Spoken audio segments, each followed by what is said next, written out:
So I request Dr. Vijay Pratap Singh to take the dais, and Dr. Lalit Verma, Dr. Mehul Shah, Dr. Venu is here, Shamshil, Piyush Bansal. No. Okay. We'll start the show. Yes, sir. Okay. Right. So, good morning, everybody. Thank you, AIOC, for giving me the opportunity to be in this academic feast of cells and flare. Though this is a very lengthy topic, decoding white dot syndrome is definitely a very large topic which I will try to cover within 7 minutes, and it's not possible for me to cover all the entities because there are so many entities ranging from APMPP to birdshot chorioretinopathy. But during my discussion, can you please put my PPT? It's not coming here on the laptop. It's on laptop. It's not there. So we'll try to cover the common ones. It's still not there.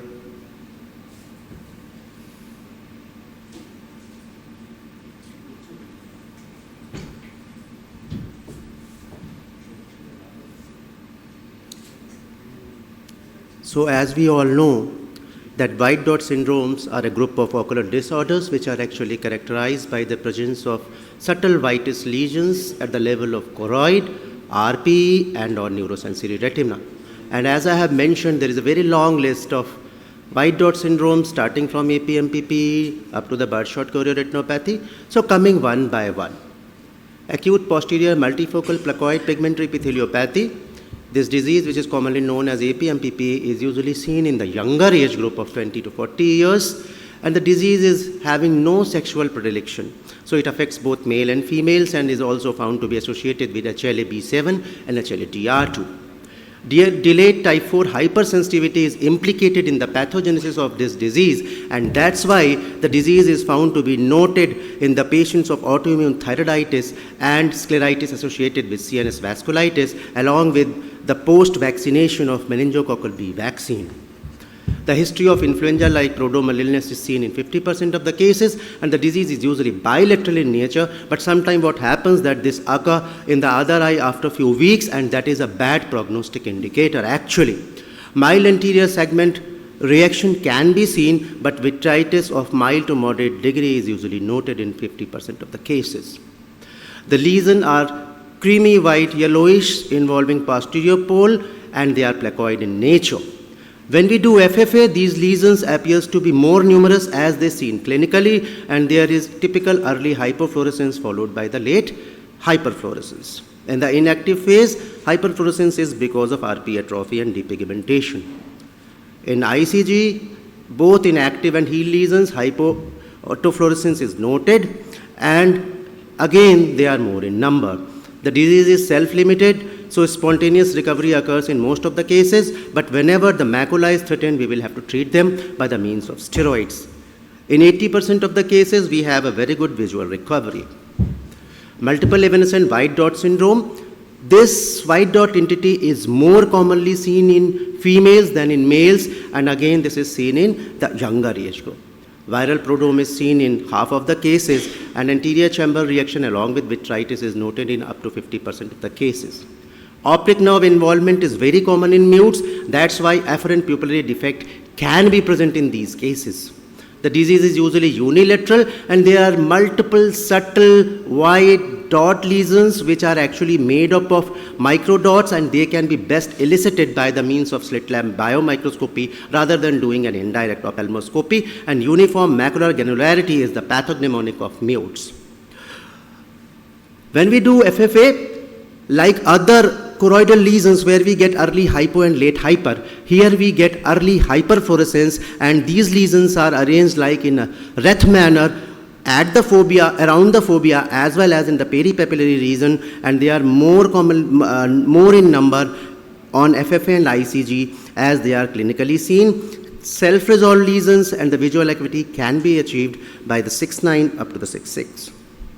Serpiginous choroiditis, which is an uncommon entity in the countries of European origin, But this disease is very common in India and affects mainly the age group of 30 to 60 years without any sexual predilection. This is bilateral, chronic, recurring, progressive in nature.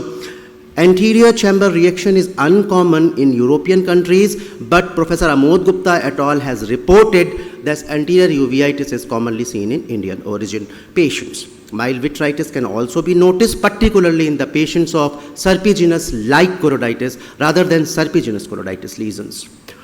The lesions are irregular, grayish-white or creamy yellow, subretinal infiltrates at the level of choriocapillaries and RPE, and they have a propensity to develop around the optic disc and then expanding centripetally in a pseudopodial or serpentine manner, which suggests its previous name, geographical helicoid peripapillary chorioretinopathy. The lesions which are active are usually seen at the border of the inactive lesions.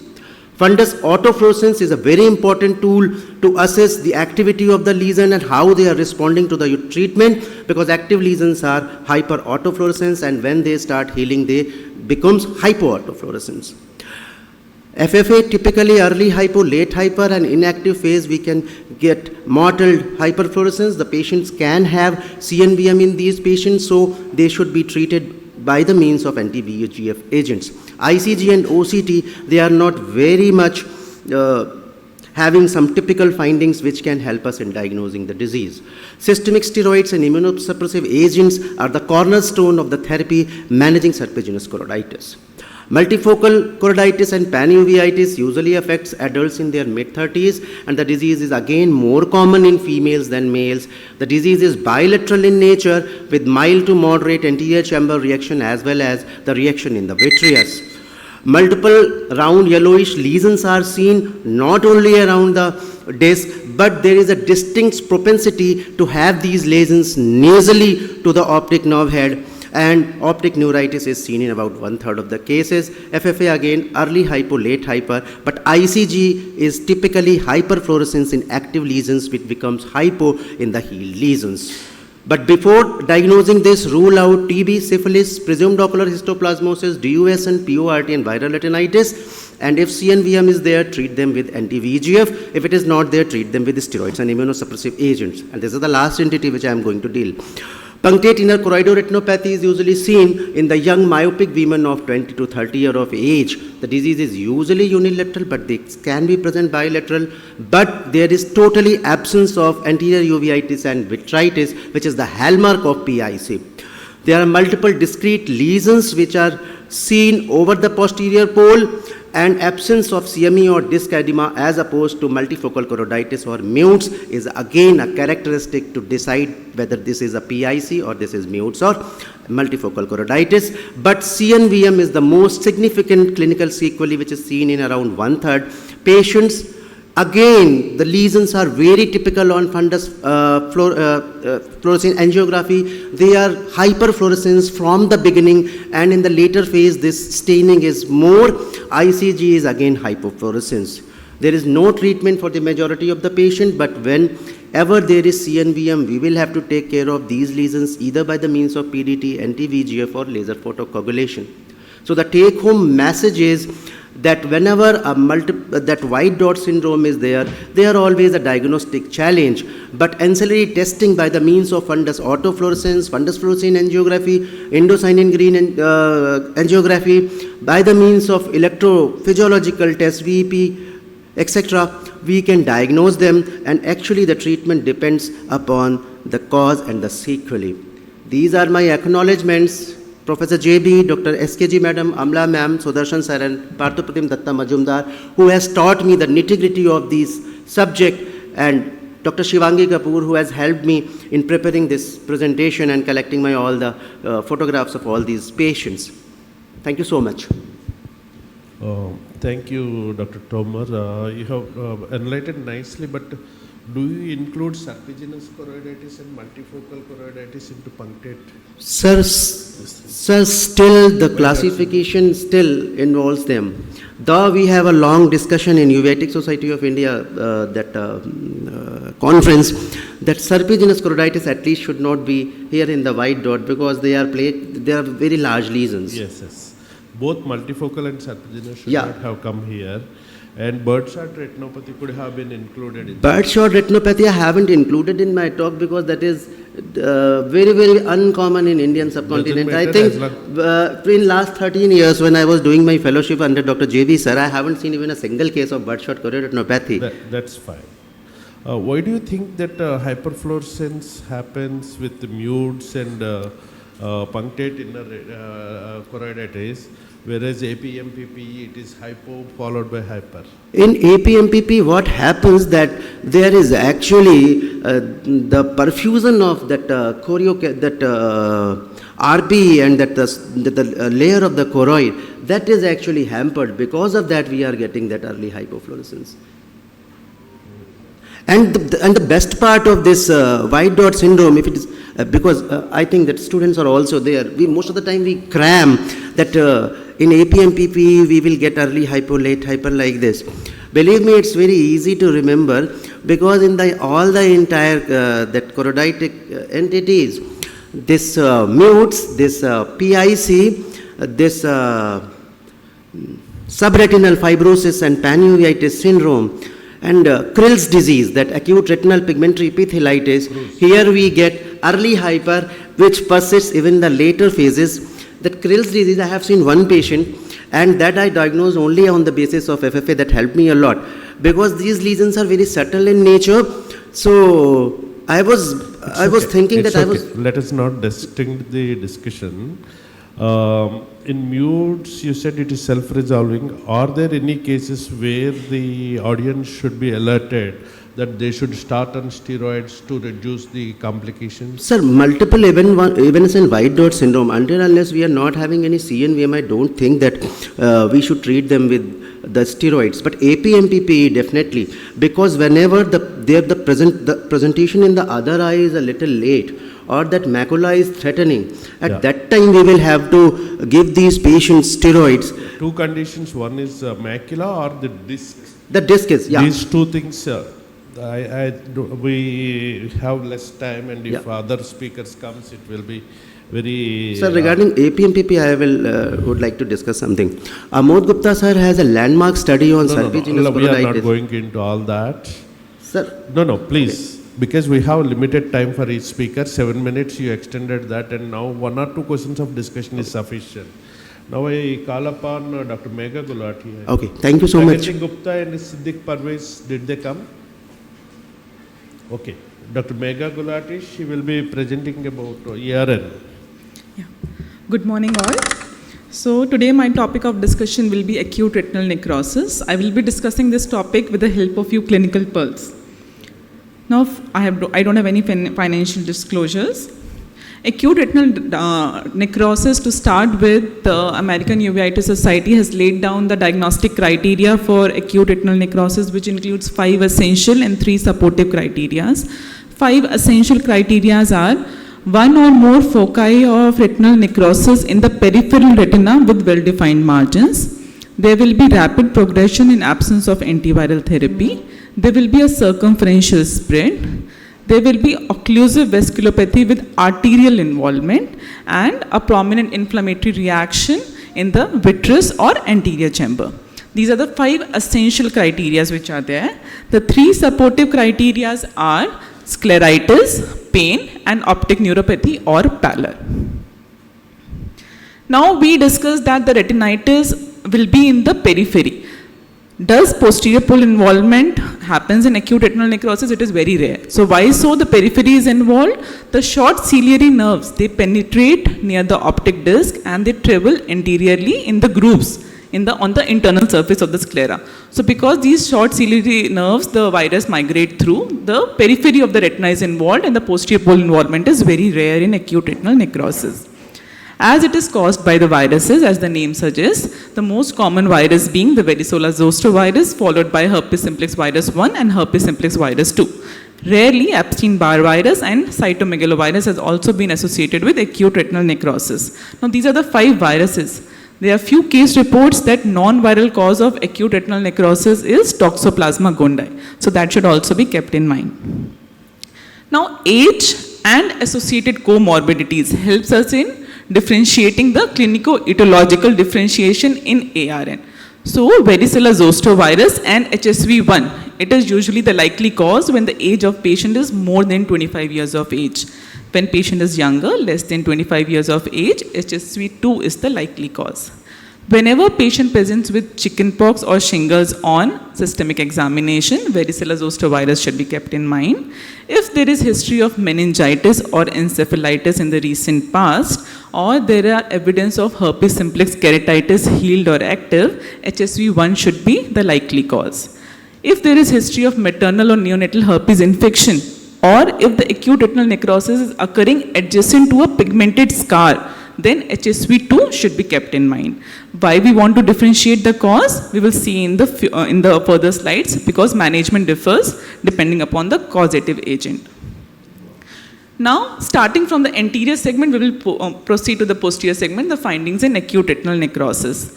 Now, acute retinal necrosis can also present with scleritis. So, scleritis in acute retinal necrosis will be likely diffuse rather than nodular. And it is one of the rare type of infective scleritis which will never present with a pus point. So usually infective scleritis have a pus point. Acute retinal necrosis, the scleritis or the viral scleritis will never have a pus point. On the contrary, the bacterial scleritis can be nodular or diffuse and they usually have a pus point. Now because of this scleritis or the scleral involvement, the sclera could be anterior scleral involvement or the posterior scleral involvement, the ARN, it is a rare type of retinitis that will present with pain. So any patient you are seeing has a retinitis and also has a pain. That is likely acute retinal necrosis. From sclera, let's move to the anterior segment. So viral anterior uveitis, as we know, is non-granulomatous. It is not like so. It can be granulomatous also. So viral anterior uveitis can be granulomatous or non-granulomatous. So whenever we see pigmented keratic precipitates, raised intraocular pressure because of trabeculitis, we make a diagnosis of viral anterior uveitis. Please dilate patient in such a scenario because these patients might have retinitis also in the posterior segment. So just it's a viral anterior uveitis, we'll not see the fundus, we'll see fundus on the next visit. It is not like that. Patient might also have acute retinal necrosis in such cases. Now from anterior segment, let's move to the posterior segment, the vitreous. Now vitritis in ARN can vary from mild to severe, and the grade of vitritis is directly proportional to the amount of the retina involved. Why is it important? More is the vitritis, more are the chances of retinal detachment in such patients. Now significance of area of retina involved. So more the area of the retina involves, poor the visual prognosis and higher the chances of retinal detachment. So it aids in guide for treatment and helps in prognosticating the case. Now there is a clue in the retinitis itself in acute retinal necrosis. There will be a central clearing in this retinitis. So why the central clearing happens? It is because of the retinal cell death in the center, which is replaced by atrophic retina. And this classical central clearing is seen in viral retinitis. As I told you in the clinico-etiological differentiation about HSV2 that there will be history of maternal or neonatal herpes infection, or there might be pigmented scars. So as we know, retinitis occurring adjacent to pigmented scar is classically seen in toxoplasma. But HSV2 is one of the differentials because reports are there that HSV2 can cause bilateral hyperpigmented chorioretinal scars, irrespective of the location of the retina. Although toxoplasma is usually at the posterior pole, HSV2 can happen at the posterior or in the periphery, likely in the periphery. So retinitis occurring adjacent to the pigmented scar and with a central clearing. Think of acute retinal necrosis secondary to HSV2. Retinal hemorrhages are classically seen in CMV retinitis. It is not a prominent feature in acute retinal necrosis. Few hemorrhages can be seen at the margin of the lesion or perivascular.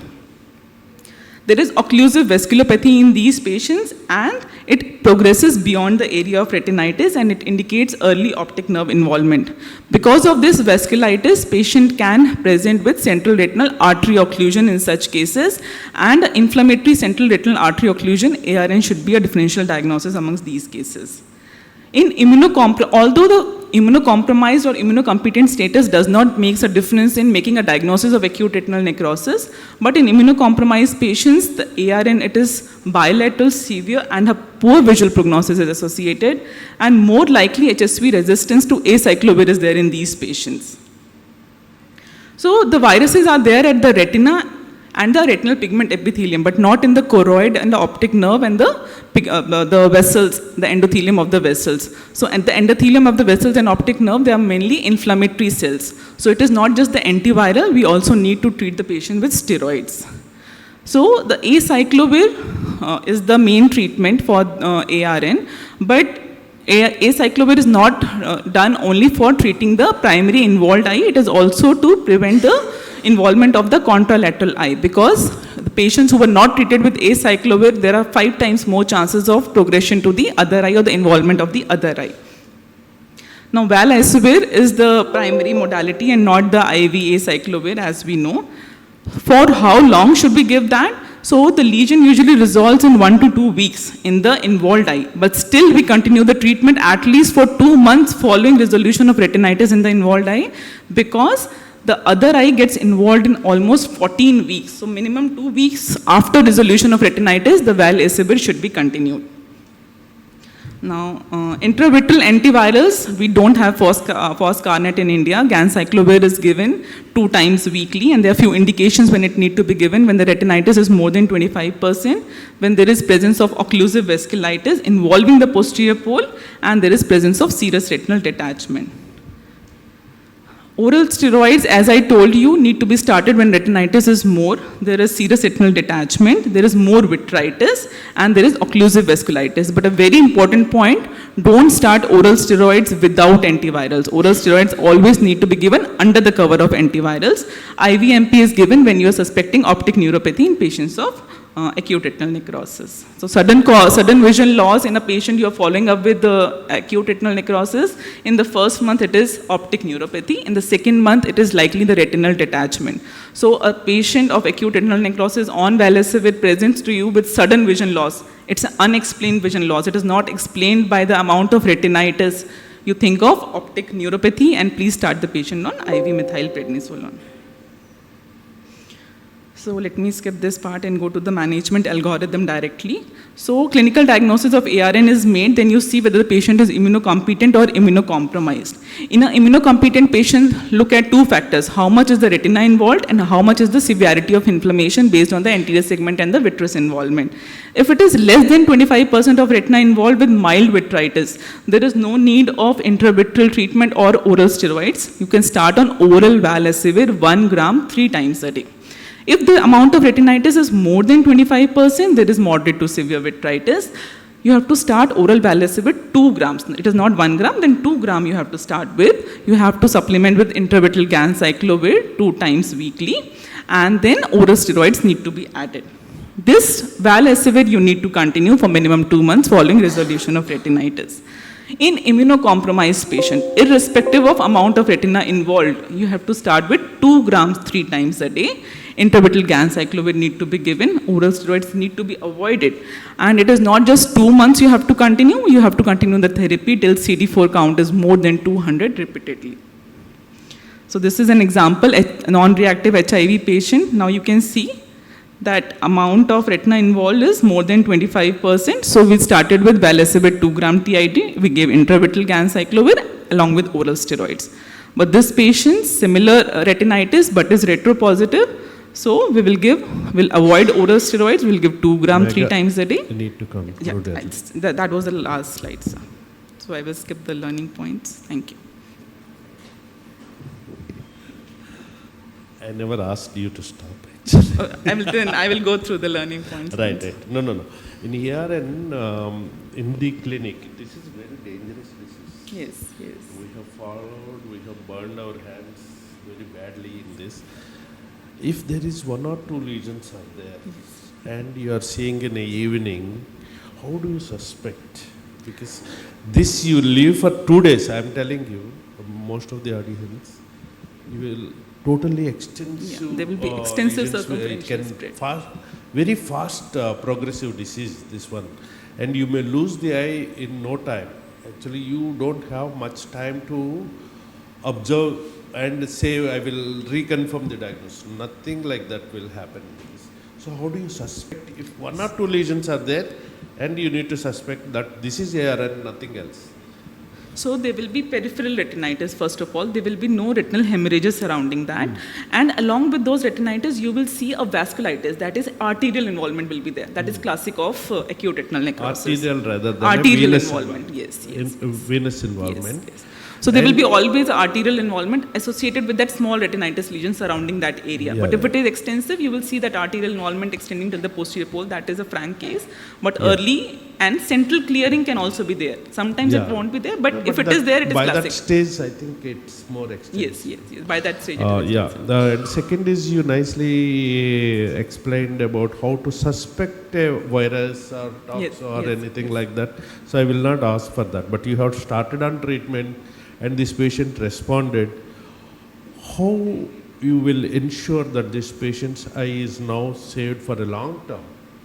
Safe for long term, not in terms of retinal detachment, but in terms of recurrence, we can say. So, as I told you, the treatment need to be started, and then once the retinitis has completely resolved, minimum for 2 months you have to continue the treatment. And for 2 months you have to follow up the patient every 2 to 2 weeks after the retinitis has resolved. If there is no involvement of the other eye by 2 months, then after slowly you can taper. So you start with 2 gram TID, the maintenance dose is 1 gram BD. Then after 2 months you can do 1 gram OD, and in 2 to 3 weeks if there is no recurrence in the other eye, you can stop That is regarding the oral treatment. Oral I treatment, completely agree, and you have covered it. I'm asking something else, is that prophylactic laser. So prophylactic laser has a contraindication, sir. So reports in are which there. In which cases it is indicated, which cases it is contraindicated. So the risk or the incidence of retinal detachment is more when the amount of retinitis is more. When the amount of retinitis is more, there is more vitritis also. So laser is not possible in such cases where there is already a risk of retinal detachment. When the retinitis is less, vitritis is less, those patients we can do laser, but then there are less chances of retinal detachment in those patients. The next question is when to do the lasers. See, So this you is can- when active inflammation is there, you are doing laser means you are burning your hands. Yes. But Once the retinitis is resolved, so what are the signs that patient had an acute retinal necrosis in the past?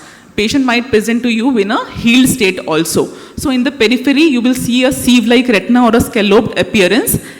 And you can differentiate that this is the involved retina and this is the uninvolved retina. So you can do a barrage laser at the margin of the involved and the uninvolved retina if you would like to do, and you feel like this patient has a high risk of retinal detachment. The sieve-like retina or the holes are much more and can cause retinal detachment. You can do a barrage laser at the margin of the involved and uninvolved retina. and once RD happens, what will it?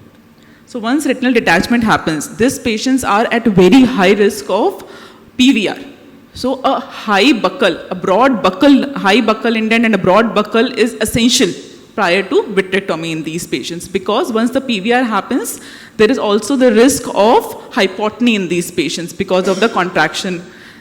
A high buccal indent, a broad buccal, and a 5000 centistroke silicone oil is preferable. Complete vitrectomy should be done. Vitreous base should be cleared to the extent possible in these patients. And long-term silicone oil is needed because they are at high risk of hypotony once you do the silicone oil removal.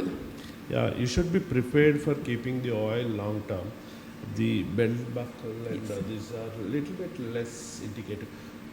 If you operate, you will see that the retina, a lot of tissues necrotic. And there is no tissue actually. There will be small lines. Difficult to find the break also. There will be multiple vessels will be breaks. there, but rest of the retina, there is no retina No actually. retina at all. How can Necrotic, you say this completely is smaller necrotic. break or bigger break? The whole retina is necrotic, and the areas where ARN is severe, those cases no retina at all. So these cases you need to be prepared to keep the oil for very long term.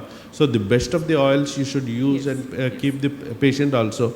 And certain times you may keep on exchanging the oil rather than removing the oil. Removal. Yes, sir. Thank you, Megha. Thank you, sir. Now, Dr. Lakshmi Prasanna, because Dr. Mehul Shah, is he here? Okay. Right, sir. You be prepared after her presentation. Can I ask whether Pragati Gupta, Siddiqui Pervez Ahmad, they are not there. Okay. Dr. Somshila Murthy, not there. Okay. Right. Thank you. Good morning, everyone. Thank you, Scientific Committee, for giving me this opportunity. Today, I'm going to talk about. Do sir. It's a DUSN. DUSN is a progressive ocular infectious disease caused by different species of nematodes that can lead to the visual impairment and blindness. It is a multifocal chorioretinitis. It was first described by Gass in 1978. There are multiple nematodes causing DUSN. Some of them are Toxocara canis, Balisascaris porcinus, and Ankylostoma caninum, and others. There are prognostic nematodes are divided based on their length. There are two types, small worm and larger worm. Small worm ranging from 400 to 1000 microns appears as white or yellow outer retinal lesions, tends to move slowly and has a slower rate of progression. Larger worm of range 1000 to 2000 microns appears grey-brown in color and moves faster and has a rapid rate of progression.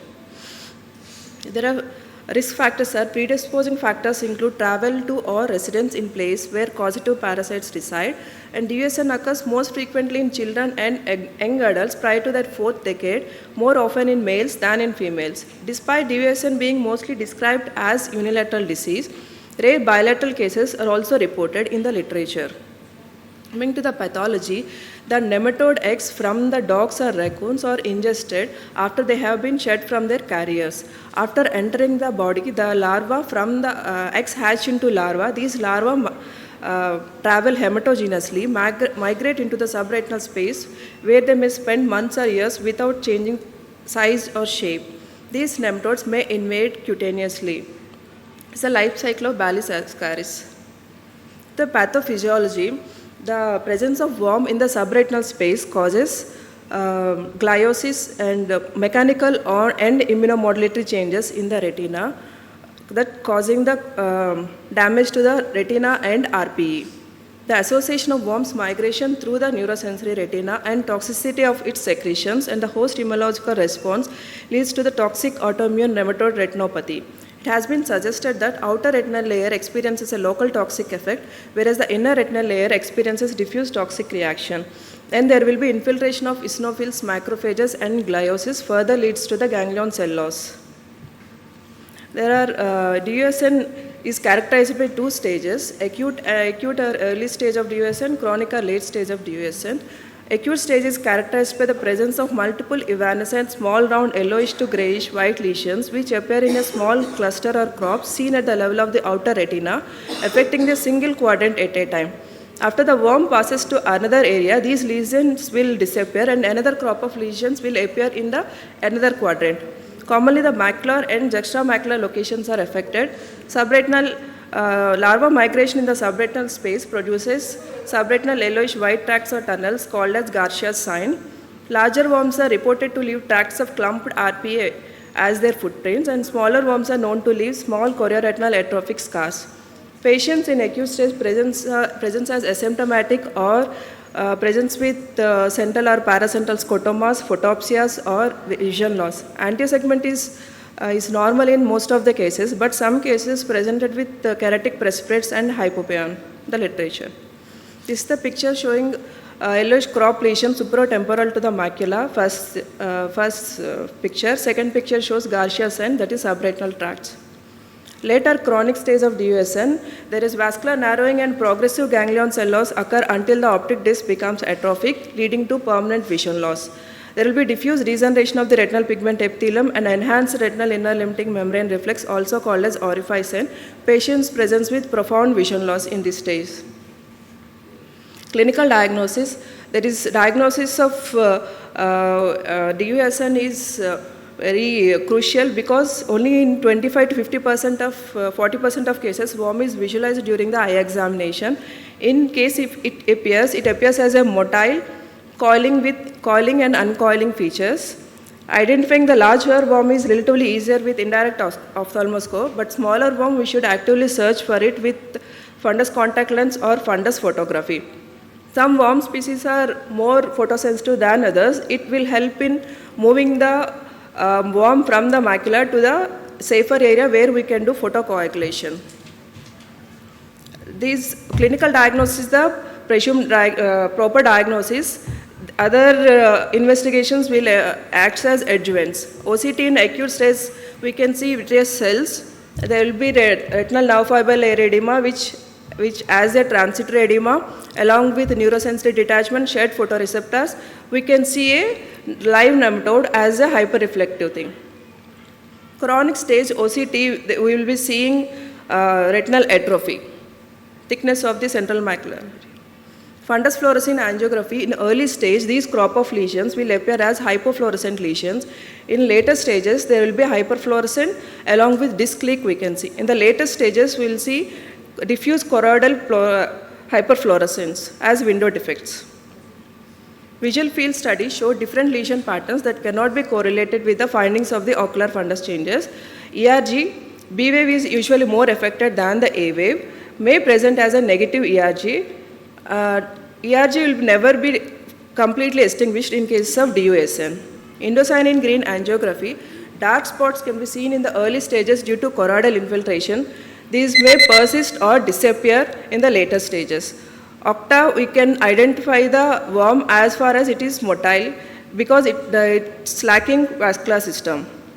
In the differential diagnosis, in earlier stages, it should be differentiated from the multifocal choroiditis, serpiginoid choroiditis, acute posterior multifocal plecoid pigment epitheliopathy, multiple evanescent white dot syndrome, and optic neuritis. The evanescent lesions in the mutes will disappear after a certain point of time and they may not appear in another quadrant. But DUSN, you will see the another few crop of lesions in another quadrant. In serpiginoid choroiditis, we should be as a DD in TB endemic country, but there are no evanescent lesions in the serpiginoid choroiditis, and there will be a scar with activity will be seen at the edge of the scar with or without hyperpigmentation. In the later stages should be differentiated from post-traumatic chorioretinopathy, unilateral RP, and occlusive vascular disease. Unilateral RP can be distinguished from the DUSN because of in DUSN there will be non-diffuse RP mottling and there will be absence of bony spicule pigmentation, there will be shiny ileum reflex, and ERG is never completely extinguished in case of DUSN. Coming to the management, proper management is direct nematode death by direct retinal photocoagulation.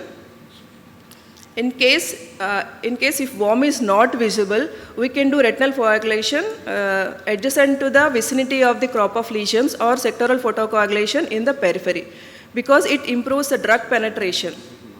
Role of antihelminthics like albendazole we can give in case of after photocoagulation of the nematode or in presence of vitritis along with steroids to clear the media. In presence of vitritis, if worm is not visible, we can give albendazole 400 milligram or 50 milligram per kg body weight for 30 days. This is the flow chart showing treatment of DUSN. If worm is visible, we can directly do the photocoagulation. If worm is not visible, if any presence of vitritis, we can go for medical treatment like antihelminthics and steroids in case of vitritis after ruling out all infectious agents.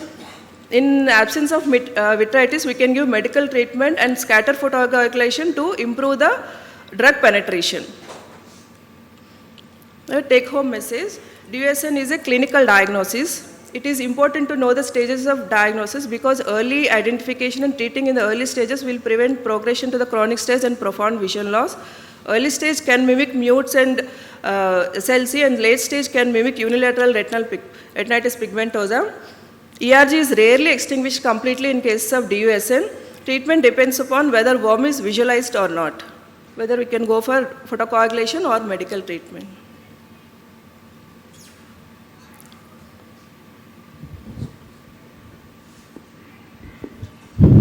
Yeah, thank you, very nice this thing, but if you see the lesser aspects of the clinical presentations, very early stages, how do you suspect that this case can be a DUSN, not mutes? These lesions won't disappear. These lesions will appear in another quadrant after some. They may fade away at that point, or they will appear in other quadrant after some point of time. By looking at the lesions, we have to find out the worm. At the end. No, worm, you already said it is 25%, a very high percentage yes. actually. We have seen a lot of cases, but 25% finding the worm is very, very high percentage. Okay, sir. You see the lesions at different stages. Okay, sir. That is one clinical clinching point that this case can be a DUS. DUS. Okay, and your laser, what I have seen is it's directly hit over the site of the worm. Yes, sir. How do you proceed if at all you have seen a worm? How do you proceed with the laser? We can directly hit the worm, head of the worm, or That is what you should not do. okay, sir. Actually, it will immediately can do- migrate to the other. You cannot keep on changing. Any means, society mein we will first surround the Surround house, with laser surround the and house of the person whom you to want prevent the movements. right. So surround the worm and then you can blush. Once it is surrounded, it will not migrate. Then you can keep this thing. And the oral steroids and antihelminthetics which you are starting, what precautions should we take before starting such a treatment? Antihelminths for steroids. We should rule out other infectious causes to rule out Which one mainly? tuberculosis. Helminth, I am not talking about tuberculosis. Okay, we are confining to DSN only. I strongly believe that your diagnosis is clinching actually. So always CNS involvement should be ruled out. Okay. Otherwise, these patients can go into convulsions and Convulsions and seizures, yeah, sir. problems can happen. Okay. With this, thank you very much for your presentation. And now I will call upon Dr. Mehul Shah. He will be speaking on Eels disease.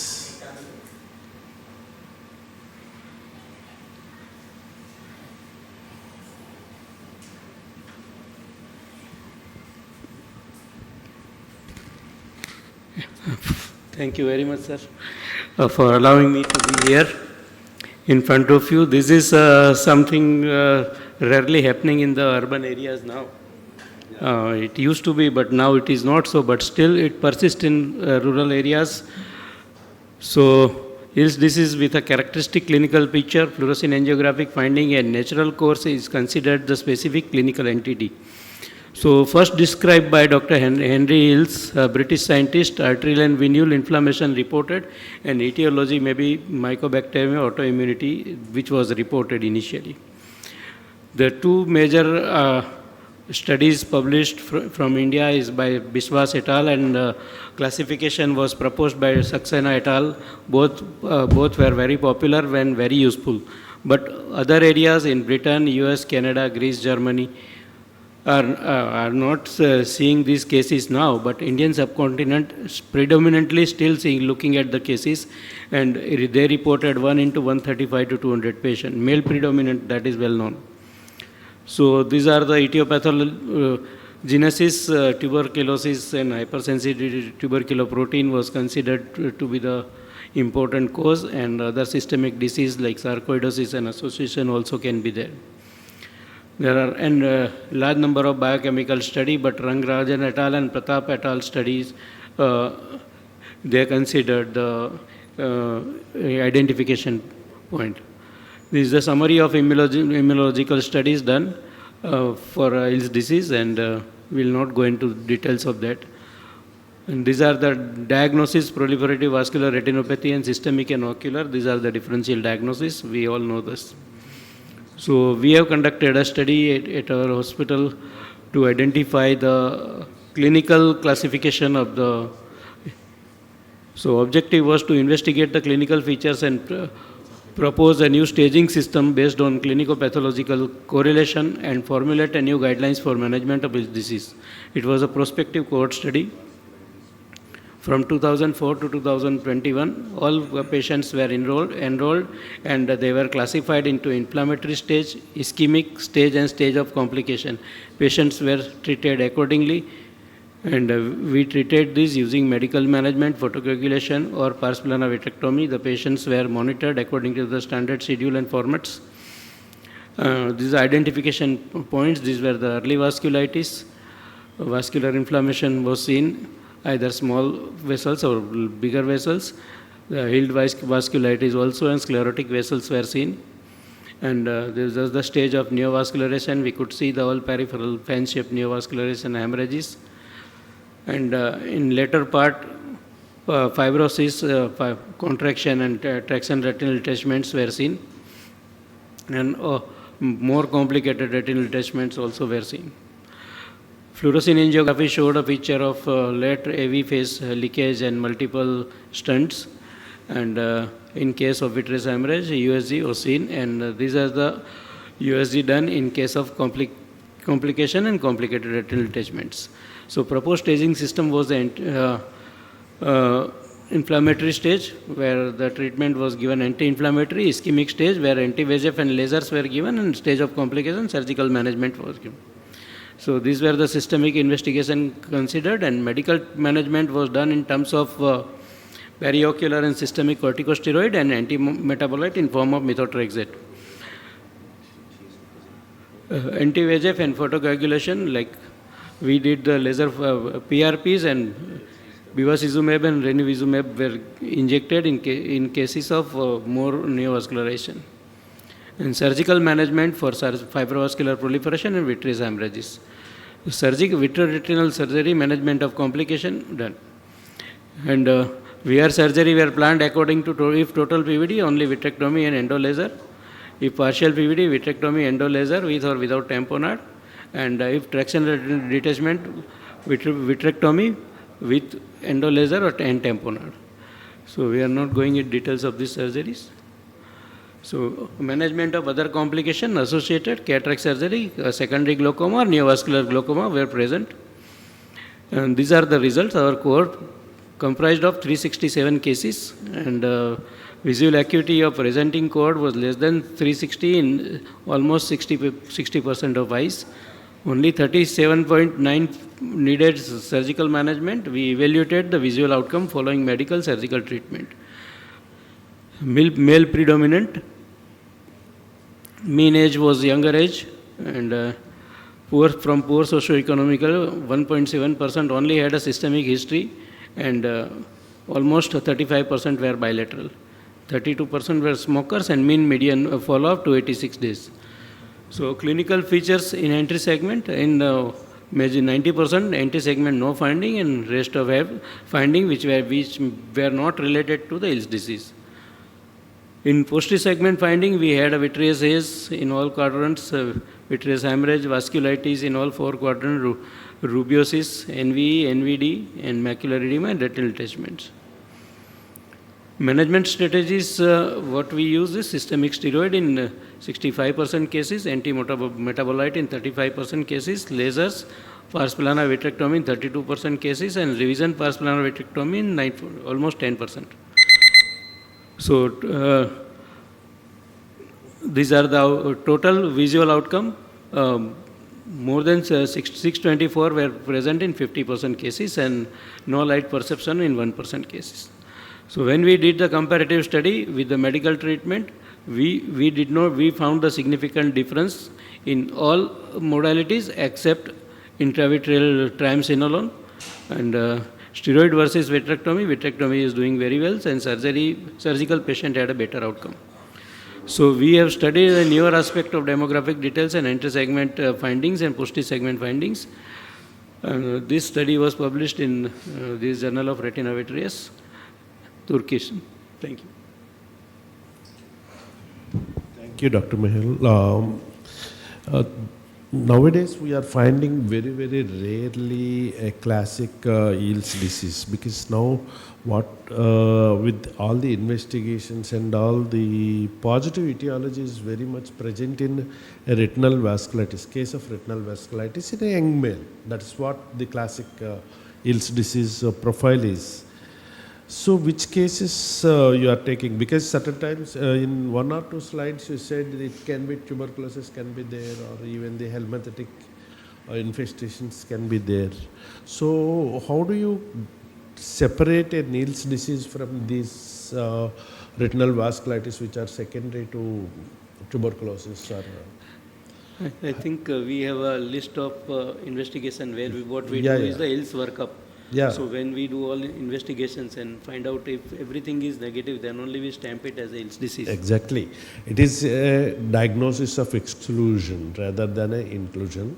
So you cannot diagnose ills just like that in a clinical examination. You need to do all the investigations. And There is a UV. second characteristic feature of Eels disease, it passes through the stages.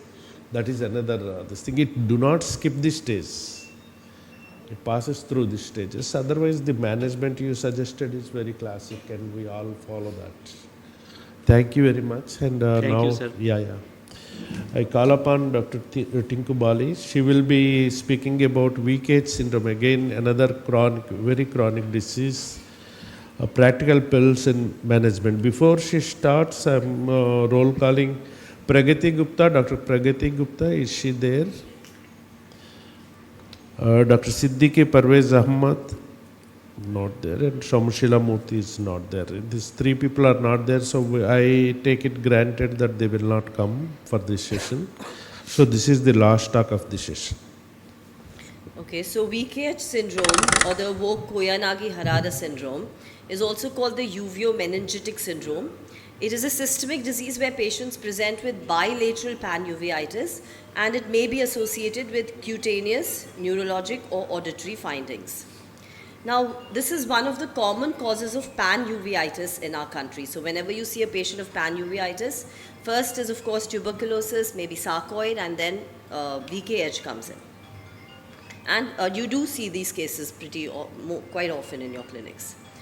Now, the VKH syndrome was originally described as two separate entities, with Vogt-Koyanagi being the bilateral anterior uveitis part and the Harada being the bilateral exudative detachments. But now it is considered a consolidated single entity with bilateral panuveitis. It may or may not be granulomatous and variably associated with vitiligo, alopecia, poliosis, auditory dysfunction, and central nervous system damage.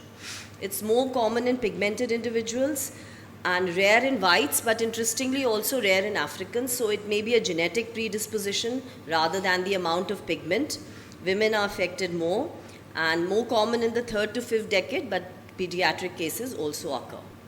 So the pathogenesis of VKH is a T-cell mediated autoimmune disorder against the melanocytes, and these melanocytes are found in the eye, skin, hair, inner ear, and CNS. That is why you have all those systemic features also. And it is postulated that there could be a viral trigger which triggers of this uveitis. And this is borne by the fact that during the COVID era, we have seen a lot of cases of VKH following the vaccination and even following COVID disease as such. So this is actually, the pathology involves a non-necrotizing granulomatous infiltration of the uvea, typically sparing the choriocapillaries. Another pathognomic feature is the Dallen-Fuchs nodules, which are nothing but lymphocytes, epithelioid cells, and pigment-laden macrophages along with RPE cells. And because these cells are phagocytized, the RPE cells, they disappear from the choroid. Now this has 4 stages, typically the prodromal, acute uveitic, convalescent, and chronic. The prodromal phase can mimic a viral disease, and it can have neurologic and auditory symptoms, and patients generally present with headache, unsteadiness of gait, nausea, stiffness in the neck, tinnitus, vertigo. So a lot of them go to neurologists for their headache, and then subsequently the neurologist investigates them and finds that there is nothing, so he refers these cases to the eye specialist, or they also land up in the ENT department because they are having all these symptoms. When the neurologist, sometimes to rule out a BIH, they do a CSF tap. So CSF pleocytosis, that is increase in the inflammatory cells, is a typical feature of VKH. Sometimes, rarely, cranial nerve palsies may also be associated. Now, this uveitis is bilateral in most of the patient, though there may be a delay of a few days before the second eye becomes involved. And typically, of course, because of the uveitis, there will be blurred vision, photophobia, and pain.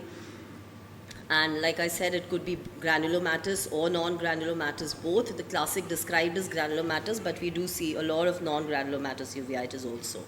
Now, the typical feature of VKH are these multifocal exudative retinal detachments, which you see all over. So there's one pocket of fluid here, another pocket here, There's another at the macula.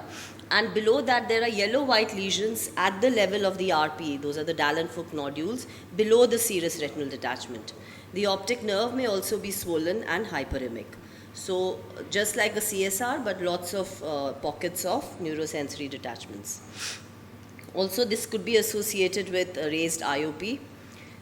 Now, as the uveitis phase resolves, there is depigmentation. Like I mentioned, the RP cells go away from the choroid, and this leads to the typical sunset glow appearance of the fundus. We don't really see this stage so commonly now because we now know about the disease and we institute steroid therapy early. These are patients which are left untreated.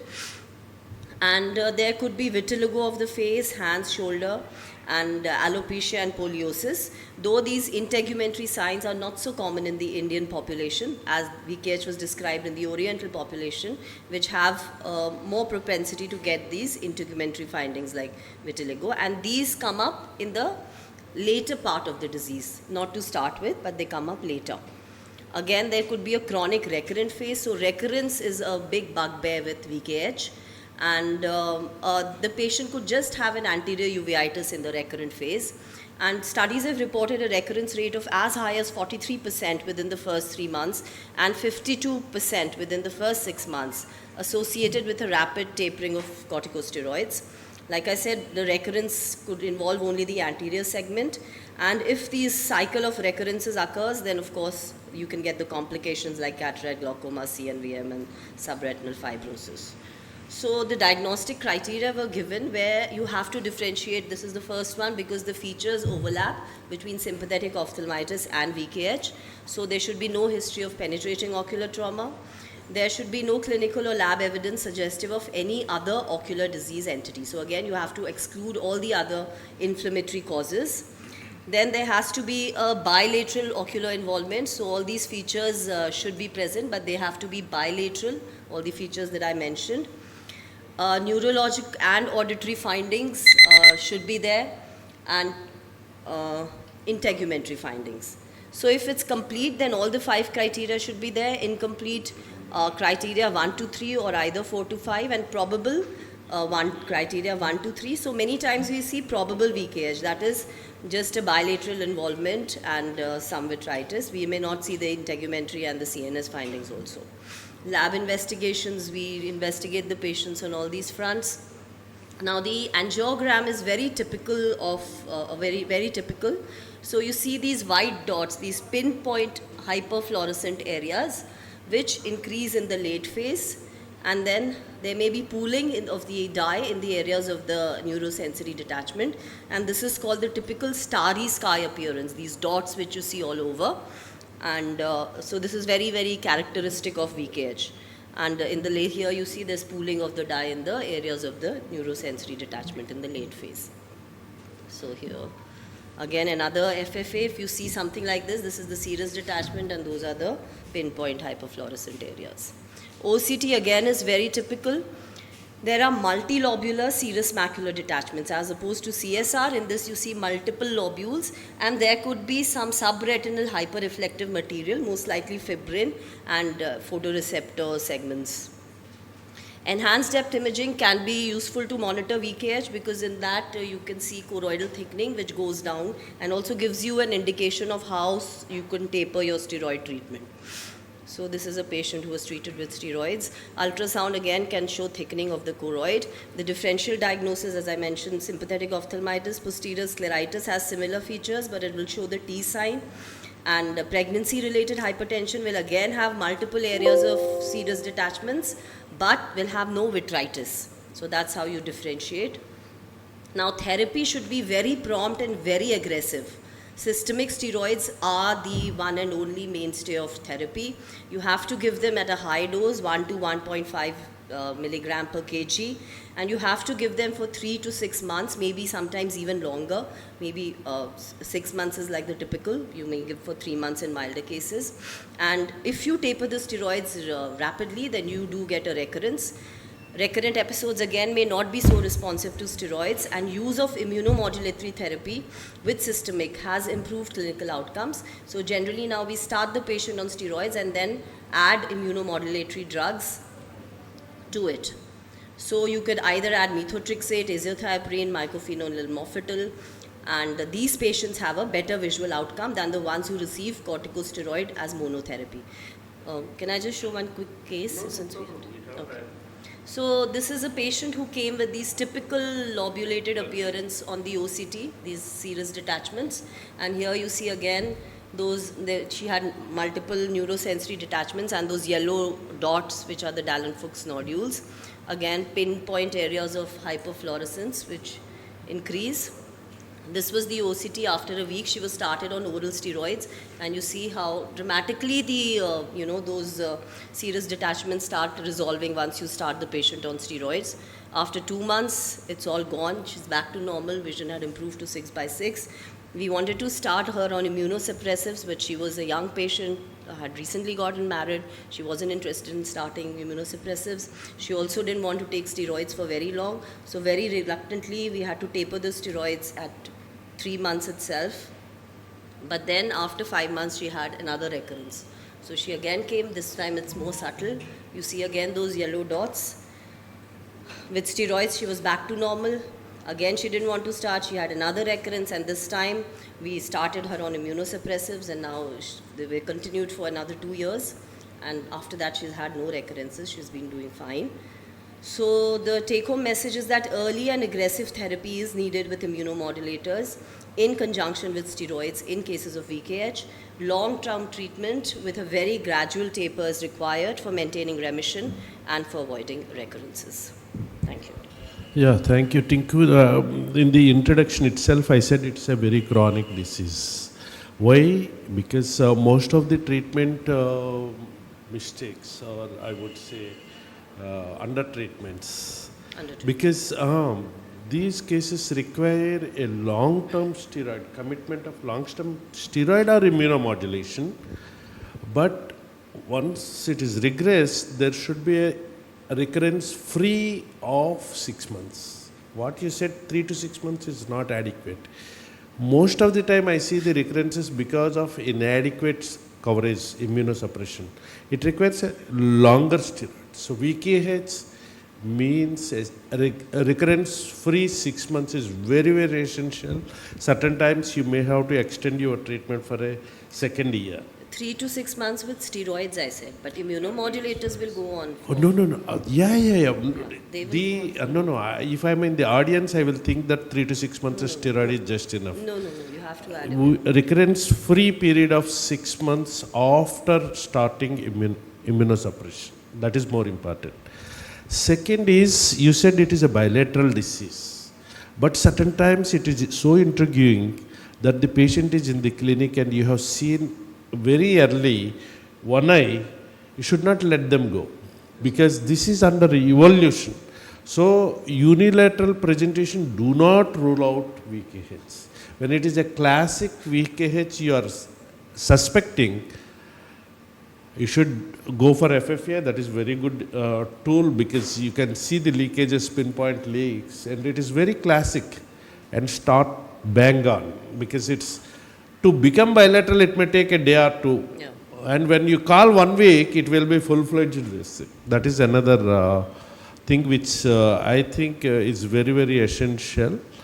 And immunomodulation is good, and mostly you can, when these patients are on immunosuppressants, not on steroids, again the blood investigations are very, very essential, and these patients can go into the bone marrow suppression. So that is very important to rule out. Anything else? Which immunosuppressant do you prefer? So we generally send these patients to the rheumatologist, and he takes the decision whatever he is comfortable in giving. So either methotrexate or azathioprine, since they are very well tolerated. So these are the two. Yeah, Other Toma, centers which start one with you want to? Other centers give other. Disease is T-cell mediated, so my choice of immunosuppressive agent is always cyclosporine. Because cyclosporine is a T-cell inhibitor, and I have very good results with cyclosporine. Particularly, the biggest threat we actually think that it is neurotoxic, it is nephrotoxic, but even if a patient is hypertensive, and since the dose is 5 mg per kilogram body weight per day, we are using non-modified. Now we are having new that is the dose is 4 milligram. So in all these patients, even the patient is hypertensive and is on antihypertensive drugs, we are not having any adverse effect of cyclosporine. Yeah, but when we discuss more, safety-wise, methotrexate is the better, the answer. See, We've had- here you are a Uvea specialist. You need to see in the audience, there are so many people who want to start on treatment, and sometimes the follow-ups, the patient lands up with them. For them, safety is more important. Sir, for the methotrexate, Yeah. whenever we are calculating the dose, Yeah. at that time we should calculate the dose on the basis of 0.45 milligram per kilogram body weight per week. And while we are prescribing the patient, one thing we will have to emphasize that this methotrexate you will have to have on weekly basis, and this folic acid supplementation Should be daily. given. What happened with me, I was having a patient from rural background. He was taking folic acid on a weekly basis, and that 10 Methotrexate daily basis. daily, after 15 days when he came to me and I was seeing That is not because of the methotrexate, my friend. It is because our communication gap with the patient. See, we are always interested in treating. I always tell even all my friends or fellows that listen to the patient. That will make the patient involved with you and the treatment, this thing, and you need to impart that it is a chronic disease and they cannot afford to this thing. Certain times it's better to start the folic acid little while later than starting methotrexate. Yeah, So I'm confused. it always helps. Okay. I think with this, shall we? We've had a very good experience. Yeah, yeah, yeah. that whenever we are having a patient of VKH, what I prefer that we should start with IV methylprednisolone. Yes. Bang. Hit the immune system very strongly, then you maintain it. That I fully agree. So they may not be possible, like patients come in the OPD, you have to get them Doesn't admitted. matter. Doesn't matter So because even high dose, yeah. it works. Yeah. We need to hit the immune system the very severe strongly cases, and maybe. then maintain it. I agree fully with that, and I am very thankful for all Uvea specialists' cooperation with me, and only my experience has helped in discussion. Thank you very much, Tinku, and I want to thank Venu for allowing me to speak. Right, and we are on time, rather 2 minutes before time. Okay, right.